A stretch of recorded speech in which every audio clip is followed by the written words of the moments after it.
गांव के किनारे एक छोटी सी झोपड़ी में अरुण अपनी बूढ़ी और बीमार दादी के साथ रहता था। अरुण एक गरीब मछुआरा था। उसकी दादी कई महीनों से बिस्तर पर थी।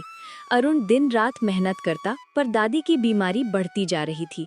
अरुण, मेरे लाल, तुम क्यों इतनी मेहनत करते हो?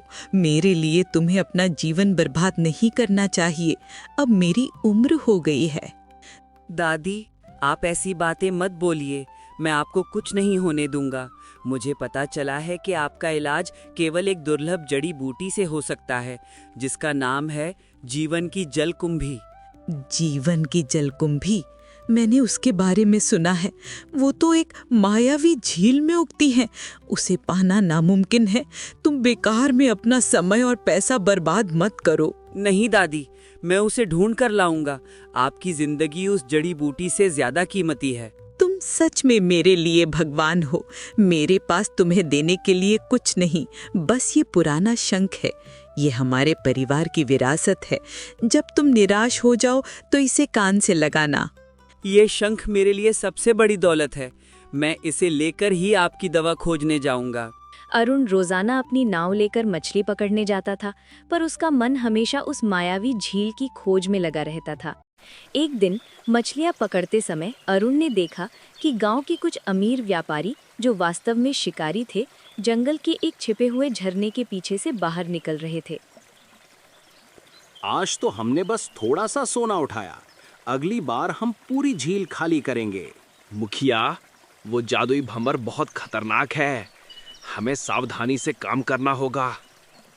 अरुण तुरंत अपनी नाव किनारे लगाता है और उस छिपे हुए झरने की ओर भागता है। उसे शक था कि यही वो रास्ता है जिसकी उसे तलाश है। जरूर यही वो जगह है।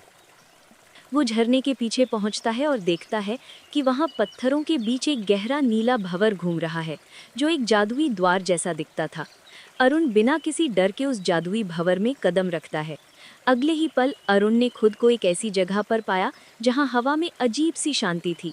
सामने एक विशाल झील फैली थी, जिसका पानी शांत और चमकदार था। इसे शाश्वत झील कहा जाता था। यह कितनी सुंदर है। दादी, मैं आ गया। वो झील के केंद्र की ओर देखता है। झील के ठीक बीच में एक विशाल चमकदार जलकुंभी उग रही थी। जीवन की जलकुंभी, मैं इसे पाकर ही रहूंगा। अरुण तैरकर जलकुंभी तक पहुंचने की कोशिश करता है, पर जैसे ही वो पानी छूता है, झील का पानी उबलने लगता है और एक विशाल प्राचीन जल देवता प्रकट होता है। जल देवता की आंखें पानी की तरह नीली और शांत थी। कौन हो तुम, नश्वर प्राणी? तुमने मेरी झील में आने की हिम्मत कैसे की? देवता, मैं एक गरीब मछुआरा हूँ। मेरी दादी बहुत बीमार हैं। उनका जीवन बचाने के लिए मुझे यह जलकुंभी चाहिए। तुम्हारी बात सुनकर मुझे दुख हुआ, पर इस झील का नियम है, कोई भी खाली हाथ आया व्यक्ति जीवन की जलकुंभी नहीं ले जा सकता। इसे पाने के लिए यात्री को झील के मूल्य के बराबर कोई वस्तु अर्पित करनी होगी। मूल्य? मैं तो बहुत गरीब हूँ।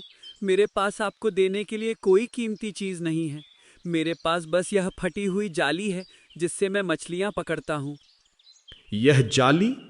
इसका क्या मूल्य? यह तो केवल तुम्हारी मेहनत का प्रतीक है।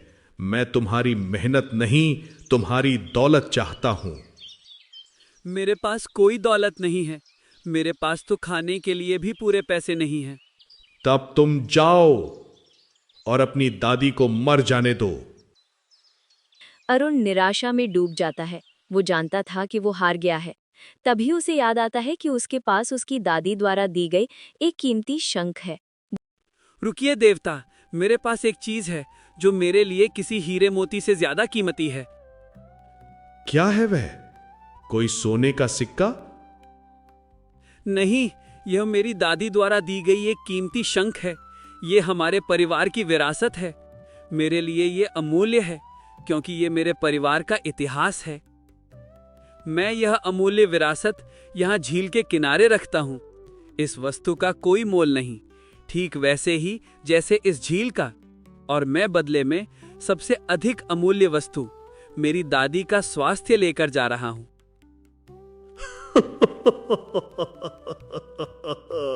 तुम अपनी वस्तु को अमूल्य बता रहे हो और मेरी झील से अमूल्य वस्तु लेना चाहते हो। तुम एक बहुत ही चतुर और भोला बालक हो। मैं चालाक नहीं, बस सच्चा हूं। मेरी दादी की जिंदगी से बड़ी कोई दौलत नहीं है।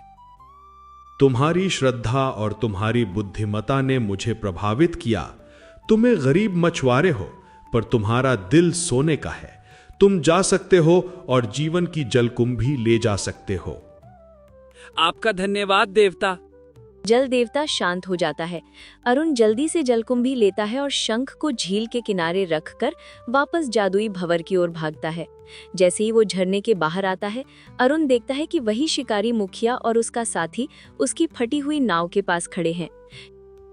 जरूर इसी मछुआरे ने कुछ चुराया होगा।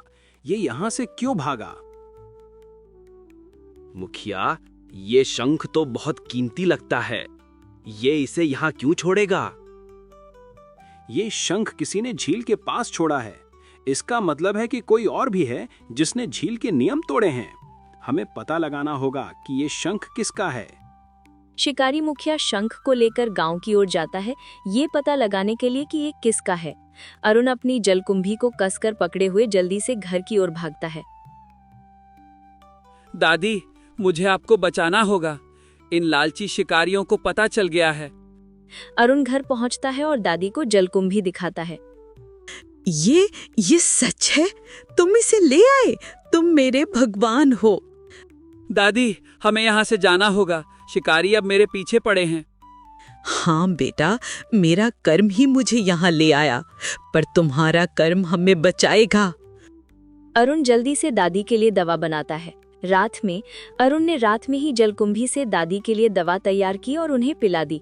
दवा का असर तुरंत हुआ। दादी के चेहरे पर वर्षों बाद एक नई चमक दिखी। अरुण, मेरे लाल, मुझे अब बहुत अच्छा लग रहा है। तुमने मुझे नया जीवन दिया है। दादी, आप जल्दी से ठीक हो जाइए। हमें तुरंत इस गांव से दूर जाना होगा। शिकारी अब मेरे पीछे पड़े हैं। हाँ बेटा, तुम सही कह रहे हो। हमें अपनी जान बचानी होगी, पर तुम चिंता मत करना, भगवान हमारा साथ देगा। अरुण अपनी दादी को लेकर रात के अंधेरे में ही गांव से निकल जाता है। वो उन्हें एक दूर और सुरक्षित जगह पर ले जाता है, जहां कोई उन्हें ढूंढ न सके। अगले दिन अरुण फिर से शाश्वत झील की ओर जाता है। उसे पता था कि उसे जल देवता से और जड़ी बूटियां लानी होंगी ताकि दादी पूरी तरह से ठीक हो सके और वे दोनों नई जगह पर अपना जीवन शुरू कर सके।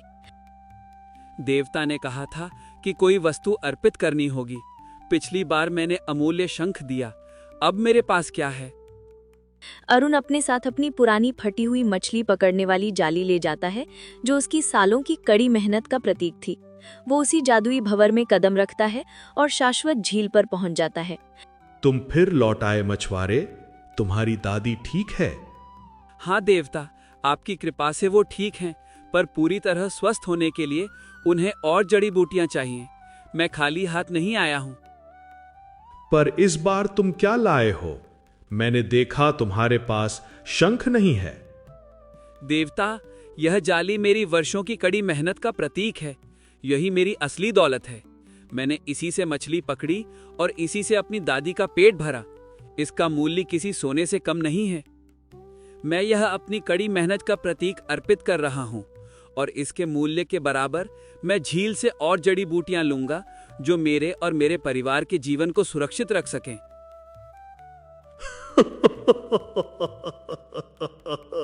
तुम अद्भुत हो। तुम हर बार अपनी बुद्धिमानी से मेरे नियमों का सम्मान करते हो। जाओ, तुम जड़ी बूटियां ले जा सकते हो। अरुण जल्दी से जड़ी बूटियां इकट्ठा करने लगता है। तभी दूर से शिकारी मुखिया और शिकारी टू की आवाज आती है।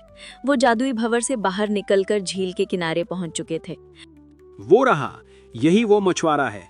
इसी ने हमारी झील से जड़ी बूटियां चुराई हैं। आज इसे जिंदा नहीं छोड़ेंगे। मुखिया, वो अभी भी जड़ी बूटियां इकट्ठा कर रहा है, जल्दी कीजिए। अरुण उन शिकारियों को अपनी ओर आते देखकर घबरा जाता है। उसके पास भागने का समय नहीं था। देवता, मेरी मदद कीजिए। मछुआरे, मैंने तुम्हें जड़ी बूटियां दी हैं, भागने का रास्ता तुम्हें खुद बनाना होगा। अरुण तुरंत अपने दिमाग का इस्तेमाल करता है। वो जल्दी से बाकी जड़ी बूटियां अपनी कमीज में भरता है और जैसे ही शिकारी उसके पास पहुंचते हैं, अरुण तेजी से जादुई भंवर की ओर भागता है।